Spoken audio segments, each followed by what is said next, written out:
بەناوی خوای گەورە و میهرەبان بەخێر بێنەوە بەوانەی مێژووی تورکیا هاوچەرخ لە هەفتەکانی کۆتایی کۆرسی مێژووی تورکیا هاوچەرخ بابەتی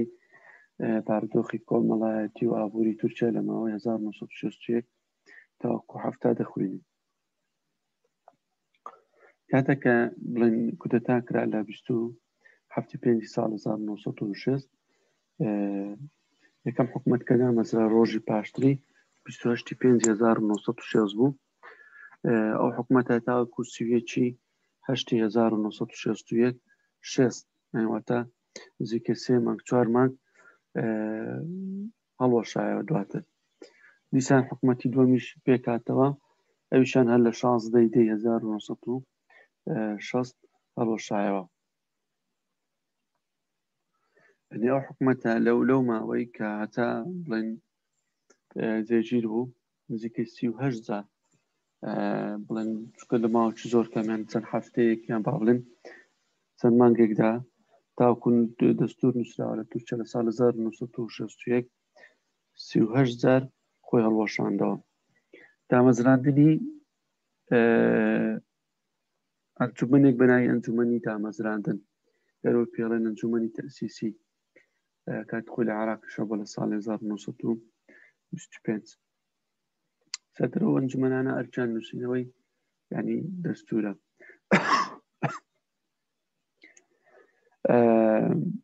ئەندامەکانی پێکاتبوونەوە ئەنجومەنە لە چەند پارتێکی ئەساسی، یەک لەوانە پارتی گەلی کۆماری تورکیا جەهاپە 48 ئەندامیە بوو و پارتی جوتیارانی کۆماری 25 ئەندامیان هەبوو. هەروەها هەندێک لە مامۆستایانی زانکۆ واتەوانەی قانونزانەکان و ئەندامانی باڵای سەندیکاکان و کارکەرانی سەربەخۆ. لە تەمموزی ساڵی 1961 دەنگ لەسەر دەستور درا و ئەنجومەنی تەئسیسیە بەخۆی بەگشتی بە چکە بەشی زۆری نیشی لە ئەندامانی سوپاش پێکاتبوو لە 450 ئەندام،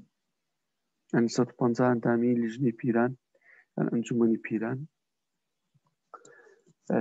کە تێدا بوون و 15 ئەندامیش لە لیژنەی یەکگرتنی نیشتیمانی کە لە سەکەن ڕابردوو باسمان کرد زۆربەیان ژەڕەناڵ بوون.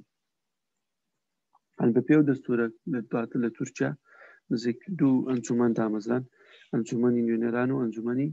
پیران. ئەگەر هەر کێشەیەک لە نێوان ئەو 2 ئەنجومەنە لەسەر هەر قانونێکە بووایە ئەوا لیژنەیەک پێک دەهات بە سازان واتە بە تەوافق بە 2 لەسەر 3 ئەندامانی ئەنجومەنی نیشتیمانی کە 347 دەنگ دەیکرد دەیتوانین بڵێن کێشەکە یەکلایی بکاتەوە. لەو کاتیدا ماوەی سەرۆکایەتی هەر سەرۆکێکیان کردە 7 ساڵ جارێک و تەنها یەک جاری شۆیە بوو کە خۆی هەڵبژێرێت ئەو 7 ساڵە بوو. یعنی ئەو سیستەمە ئێستا لە لوبنانیشەیە سەرۆک یەک جار خۆی هەڵبژێری ئەویش 7 ساڵە واتە جاری دووەمی نییە. جا سیستەمە لە تورکیای داهات لە ساڵی 1961ەوە هەتاوەکو ساڵی 2014 دواتر کە گۆڕانکاریەکانی دەستوری کە با بڵێن کران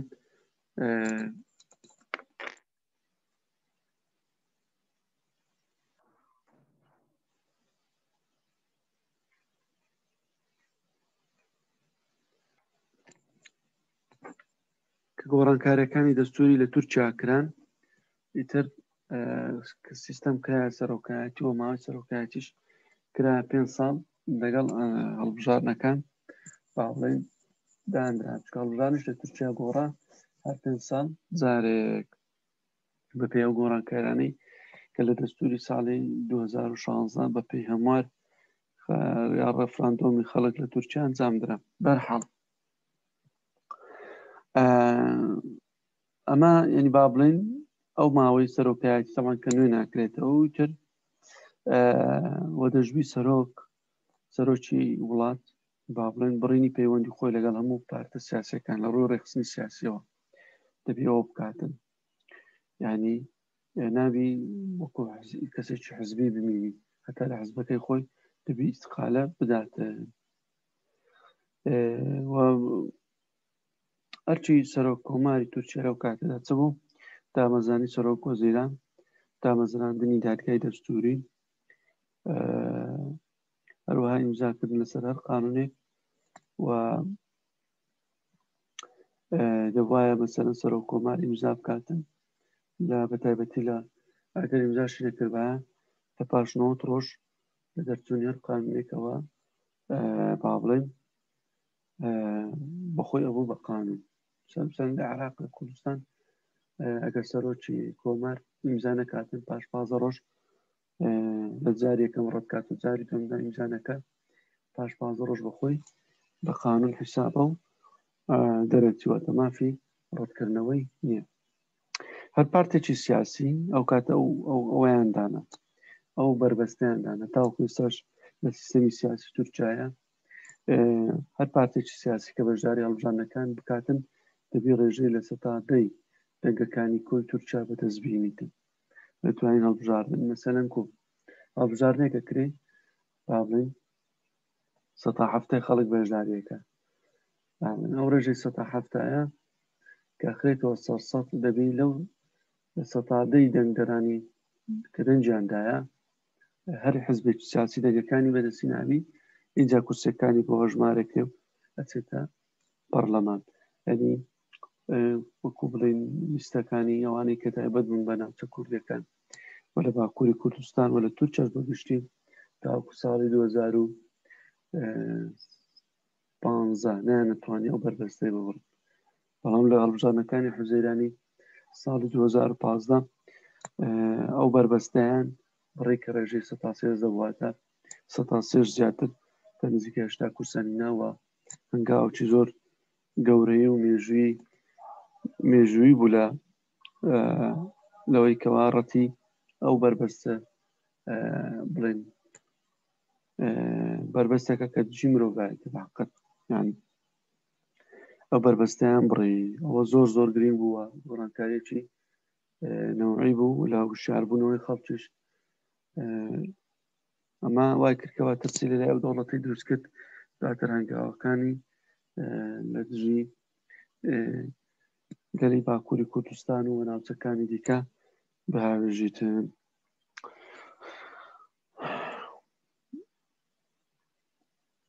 جالەو کاتیژە لە ساڵ 1962 ئەنجومەنی ئاسایشی نەتەوەی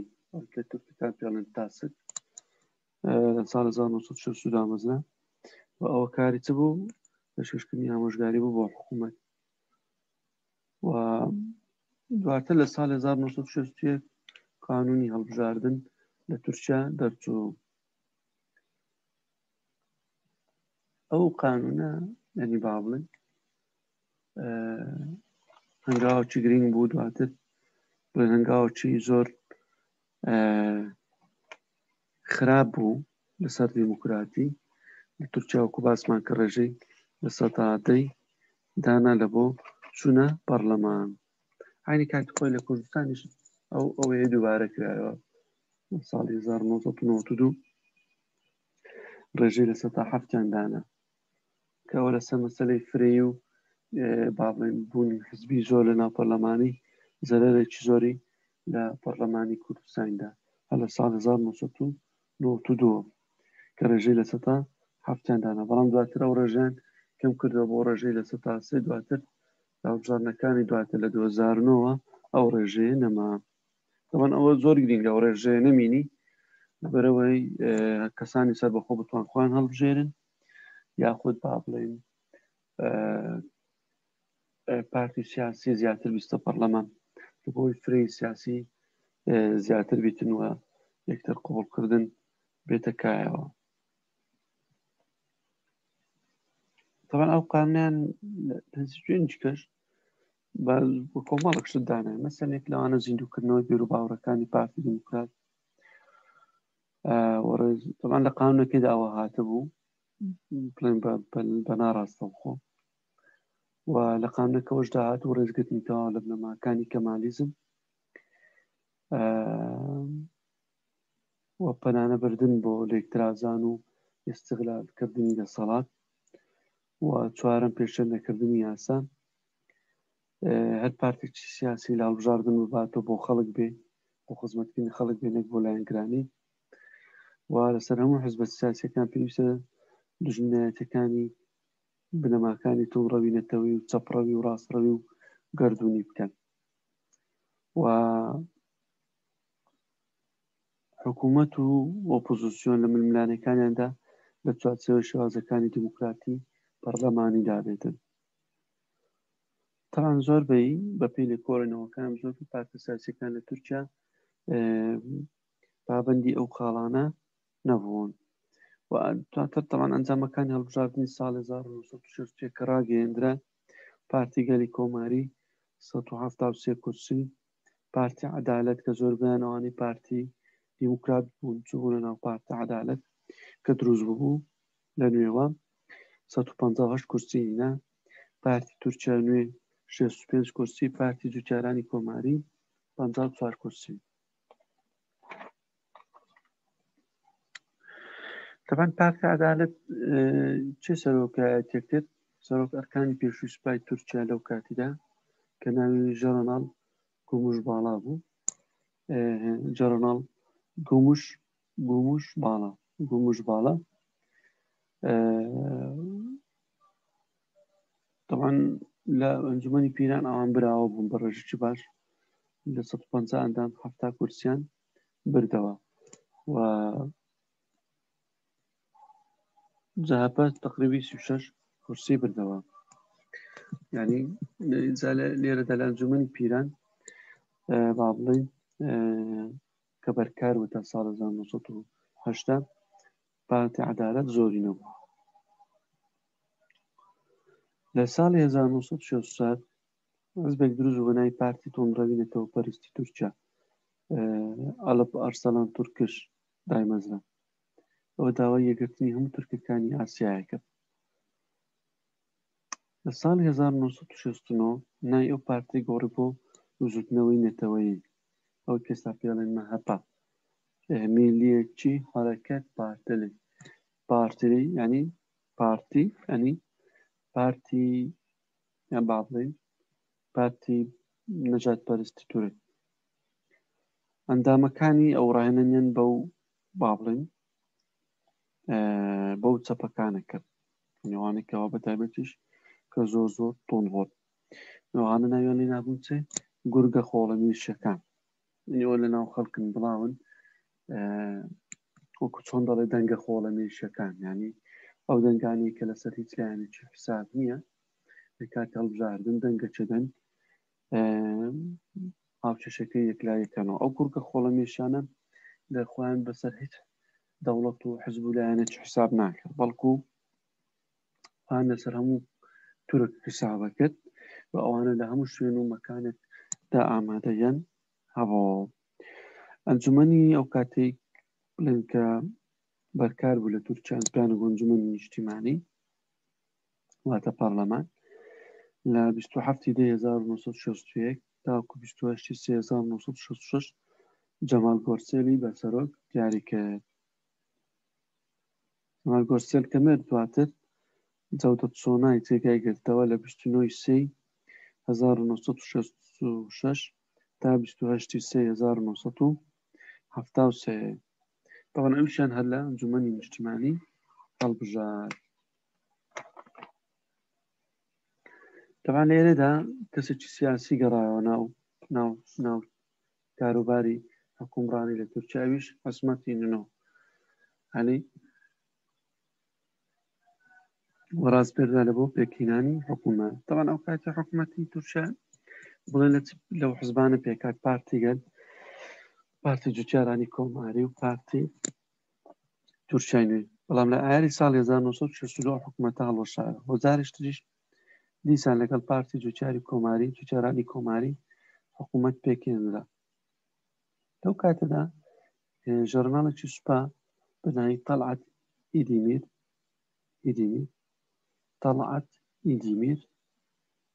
ئیدیمیر لە تەموزی لەو فترەی هەستا بە ئەنجامدانی کودەتا، بەڵام سەرکەوتوو نەبوو. لە تەموزی ساڵی 1963 ئەو ژەڕناڵە لە سێدارەدرا و کاتە بۆ جاری سێم حکوومەتی ئینۆ دەستی لە کار کێشایەوە. اینجا حکوومەت دوایین جار بوو کە حکوومەتی ئینۆ بەشداری لە سیاسەتەوە وەوازی لە سیاسەتی ناو و حکومڕانی بەجێهێشت. لە شوبات 1965 کەسێک بە ناوی سوعاد مایری ئۆرغۆیلۆ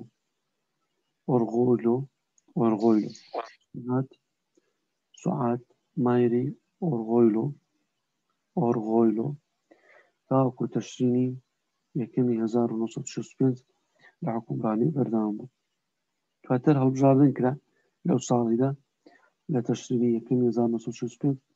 پارتی عەدالەت لە ڕێژەی 153 دەنگەکانی بەدەستهێنا. ئەو کاتە چێ سەرۆک بوو؟ بە ناوی سلێمان دەمیرۆ،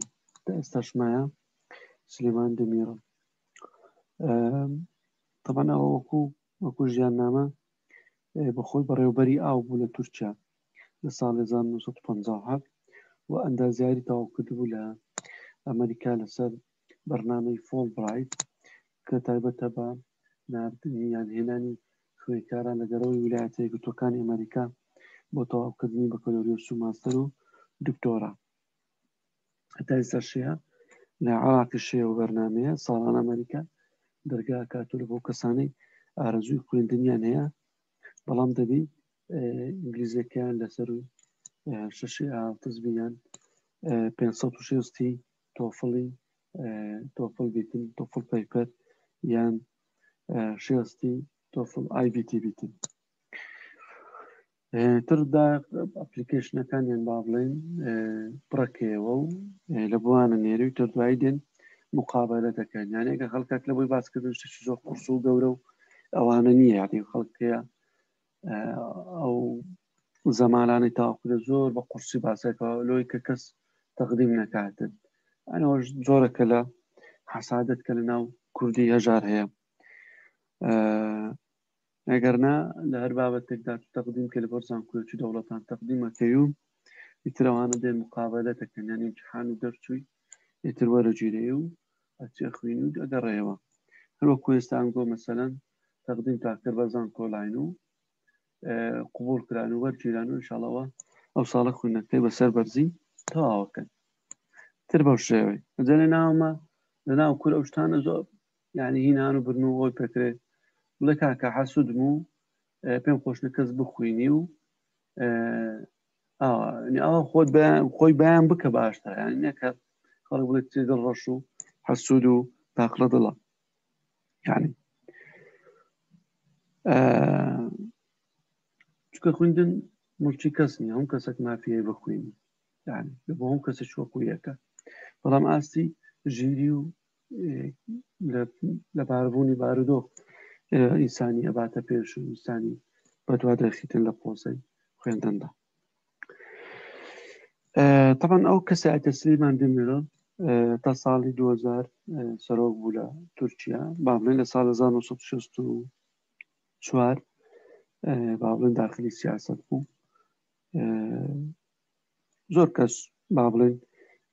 ئەوە شانە کرد، پێکەوانە مەسەلەن سەعادەتدین بلهێتش، مەسەلەن بلێتش سەعادەتدین بلێتش، ئەوە یەک لە ڕکابەرەکانی سیاسی بوو. جابەیان دەگۆ ئەسپی خۆڵەمێشی. تەمە سلێمان دەمیرۆ وەکو حزب بڵێن کە دوای سەرکردایەتی کرد وەکو پارتی دایر با بڵێن ئەنەپا کە پارتی تورگوت ئۆزال بوو. کاتێک کە تورگوت ئۆزال مرد لە ساڵی 1993 ئەو بۆ سەرۆکی تورکیا سلێمان دەمیرۆ لە ساڵی 1993 عەفوەن هەتاوەکو ساڵی 2000 واتە 7 ساڵ، هەتاوەکو ئەحمەد نەجدەت سەزەر لە ساڵی 2000 بۆ سەرۆکی کۆماری تورکیا تاوەکو ساڵی 2007. لە ساڵی 2007 عەبدوڵڵا گویل بۆ سەرۆک کۆماری تورکیا تاوەکو ساڵی 2014. لە ساڵی 2014 ئۆردوغانە طبعا لەو کاتیدا بارودۆخی تورکیا بەرەو با بڵێن لەناو خۆدا زۆر بەرەو ململانی سیاسی و ئەحزابی سیاسی بەرەو ململانی یەکتری ڕۆیشتن و توڵ بوو وەکو لە دەستەکانی ڕابردوشت هەندێک لەسەر قەڵەمەکانی باسمان کرد. لێرەدا لە ساڵی 1970 بەڵام کورتینانێکی زۆر گەورە لە بابڵێن لە بودجەی تورکیا لە حکوومەت هاتەکایەوە و لە ئازاری ساڵی 1970 ئەو پارتی عەدالەت کە هاتەوە سەر حکوومەت بابڵێن متمانەی ئەنجومەنی نیشتیمانی کە پێڵێن پەرلەمان بەدەستی هێناویەوە. اینجا لێرەدا بابڵێن ململانەی پارتە سیاسیەکان دەستی پێکرد یعنی و باردۆخێکی لە ناکا و خراپ ڕووی لە تورکیا کرد لەو ماوەیەدا بەتایبەتیش خوێندکاران لە زانکۆکانی تورکیا ینی لە سەرەتای شەستەکان دوو جۆر ئۆپۆزیسیۆن دروست بوون یعنی یەکەم ڕاستڕە و دوو چەپڕە و ئەوانە لە زانکۆکان ڕێخستنیان هەبوو و لە سەردەمی سەرۆکوەزیران با بڵێن سلێمان دەمیرەڵ تر خۆپیشاندان دەستی پێکرد لە سەرەتای ساڵی 1968 لە سەرەتای تەمموزی ساڵی 1968 ئەو خۆی کارە چەپڕاوەکان بەتایبەتی لە کۆمونیست و لێنینیەکان و ماویەکان ئەوانە پێکاتبوون خوێ کارانی ڕاستڕەوەکان کارە ڕاستڕەوەکانیان تیرۆرە کرد ئەوانە لە شەستەکاندا چەپڕەوی مارکسی بۆ کاریگەرترین ئایدۆلۆژیا لە ژیانی فکری و سیاسی دەوڵەتی تورکیادا و سەرەتاکانی چەپڕەوی مارکسی لە تورکیا دەگەڕێتەوە بۆ بزوتنەوەی کادرۆ پیانگۆ کادرۆ یعنی کادر ئامانجی چ بوو دابینکردنی ژیانی ئابوووریانی خەڵک لە ڕێگەی دەخالەتکردنی دەوڵەت لە کاری پیشسازی قورس وەکو وڵاتە سۆسیالیستەکان کە دەوڵەت خۆی سەرپەرشتی هەموو کایەکی بەرهەمهێنان بکەوە بە یەکسانی دابەشی بکە لەسەر خەڵکدا ئەو بزوتنەوەیە کاریگەری ئەو حکوومەتەکەی عوسمەتی نوێی لەسەر بوو لە ماوەی 1923 تاوەکو 1930 زۆرینەی ئەندامانی ئەو حەزبە زۆرینەیان فەرمانبەرانی دەوڵەت بوون و هەتا بەشێک هەتا لە ئەندامانی جاهاپەش بەڵام لە سەرەتای سیەکانی 1970 لە سەرەتای سیەکانی سەدەی بیستەمدا لە تورکیادا انقلابێکی فکری یان با بڵێن وەرچەرخانێکی بیرروباوە ڕوویدا ئەویش پەرەسەندنی بیری توندڕەوی قەومی لە تورکیا بەدەرکەوت هاوکات لەگەڵەوەی کە لە ئەڵمانیا نازی و فاشێت لە ئیتالیا و ئەوە هەستێک ئەو بیرروڕانە بە تایبەتی تورکەکان زۆر لەژێر کاریگەری نازی و فاشەکانی ئیتالیادا بوو وەکو جۆرێک بوو لە لاساییکردنەوەش بەڕێزم و بە تایبەتیش بیری کەمالیستی و ئەتا تورکێت ئەنی ئەوە شاندەرێکی زۆر گەورە بوو و ئەوانە گۆڤارێکیان هەبوو بە ناوی یوجل ینی بە ناوی یوجلیان هەبوو لە چلەکانی سەدەی ڕابردوو ئەو مارکسیتەکان من با بڵێن هەڵگرانی بیر و باوەڕی مارکسی چوونە نێو قوتابخانە و زانکۆکانی تورکیا بەڵام لە شەستەکانی سەدەی بیستەمدا کۆمەڵە گۆڕانکاری ڕوویدا لە ناوخۆی تورکیا مثلا لەوانە جابوونەوەی بۆ مارکسیەکان لە بیرۆقراتەکانی حکوومەت ئەمێ بڵێن فەرمانبەرانی دەوڵەت ئەوانە خۆیان جیا کردو لە فکری خۆیان داماڵی و ئەوانەی کە لە دەرەوەش ئیشی کاری بڕین لە حزبە چەپ و مارکسی و لینینی و ماویەکانە کرد ئەوانش خۆیان لە